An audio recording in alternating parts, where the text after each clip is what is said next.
బంగ్లాదేశ్లో హిందూ యువకుడు అమృత్ మండల్ హత్య ప్రభావం పశ్చిమ బెంగాల్పై పడింది. అమృత్ మండల్ హత్యను నిరసిస్తూ పశ్చిమ బెంగాల్లోని 2 జిల్లాల హోటళ్ల సంఘాలు సంచలన నిర్ణయం తీసుకున్నాయి. బంగ్లాదేశ్ నుంచి వచ్చే పర్యాటకులకు తమ హోటళ్లు, లాడ్జిలలో బస కల్పించబోమని ప్రకటించాయి. మహమ్మద్ యూనిస్ పాలనలో హిందువులపై జరుగుతున్న దాడులకు వ్యతిరేకంగా ఈ నిర్ణయం తీసుకున్నట్లు బెంగాల్ హోటళ్ల సంఘాలు స్పష్టం చేశాయి.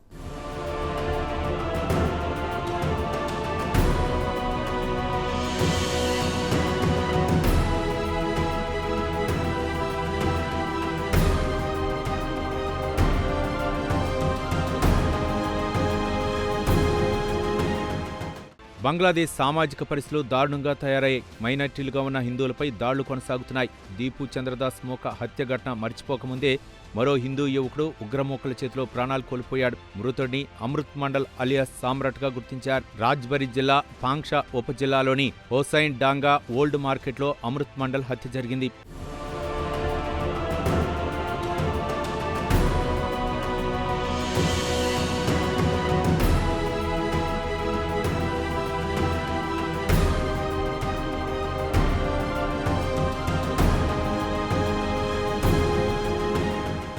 బంగ్లాదేశ్లో అమృత్ మండల్ హత్యను నిరసిస్తూ పశ్చిమ బెంగాల్లోని 2 జిల్లాల హోటళ్ల సంఘాలు సంచలన నిర్ణయం తీసుకున్నాయి. బంగ్లాదేశ్ నుంచి వచ్చే పర్యాటకులకు తమ హోటళ్లు, లాడ్జీల్లో బస్ కల్పించబోమని తాజాగా ప్రకటించాయి.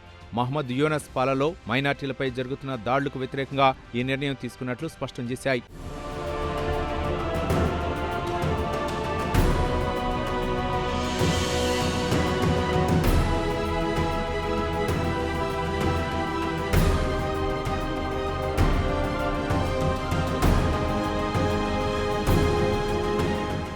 బంగ్లాదేశ్తో అంతర్జాతీయ సరిహద్దు పంచుకుంటున్న డార్జిలింగ్, మాల్దా జిల్లాల హోటళ్ల యజమానుల సంఘాలు ఈ మేరకు ఏకగ్రీవ తీర్మానం చేశాయి. అయితే వైద్య వీసాలపై చికిత్స కోసం వచ్చేవారికి ఈ నిషేధం వర్తింపచేయాలా వద్దా అనే అంశంపై త్వరలో మరోసారి సమావేశమై నిర్ణయం తీసుకుంటామని హోటళ్ల సంఘాలు వెల్లడించాయి.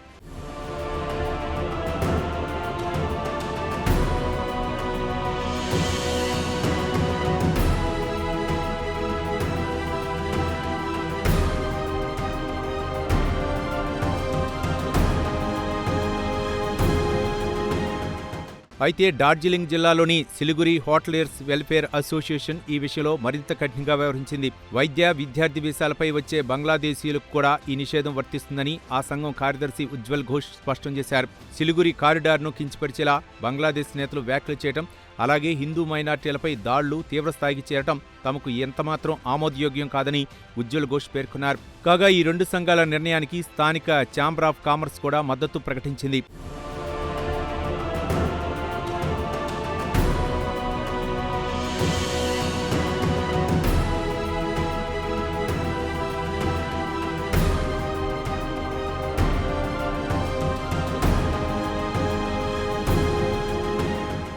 ఇదిలా ఉంటే అమృత్ మండల హత్యకు సంబంధించి యూనస్ సర్కార్పై విమర్శల తీవ్రత తగ్గించడానికి బంగ్లా పోలీసులు పెద్ద స్కెచ్ వేశారు. అమృత్ మండల్ గ్రామస్తుల నుంచి పెద్ద ఎత్తున డబ్బులు వసూలు చేసేవాడన్న ఆరోపణలు బంగ్లా పోలీసులు తాజాగా సృష్టించారు. డబ్బులు ఇవ్వాలంటూ ఇబ్బంది పెట్టడంతో గ్రామస్తులందరూ కలిసి అమృత్ మండలం హత్య చేశారన్నది పోలీసు వర్గాలు చెబుతున్న కహానీ. ఈ కహానీ సంగతి ఎలాగున్నా హిందువులను రక్షించడంలో బంగ్లాదేశ్ పోలీసులు విఫలమయ్యారన్నది వాస్తవం.